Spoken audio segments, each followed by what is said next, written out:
Okay mga kadiwa, tayo po yung gagawa kay Madam ng color and Brazilian sa kanyang buhok. So ang kanyang status ng buhok ay dati siyang may color.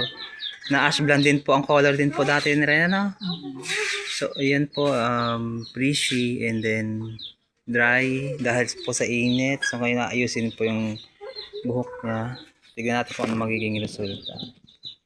Ang color po sa kanya mamaya.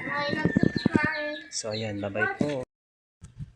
Alright mga kadiwa, tapos na mo tayo mag-color and protein straight bang. So wala po yung plancha, blower pa lamang ginawa natin sa buhok ni Madam. So ito na natin sa kanyang buhok. Ang buhok po niya ay medyo kumalma na, hindi katulad kanina na freezing. Ngayon ay straightening na siya at parang nagagamot na po ang kanyang buhok ng protein straight band na gamit natin. So ito po yung ginamit natin na product na buhok para kay Ma'am. Yung keratin protein straight bang yan. Ang ganda po siyang gamitin.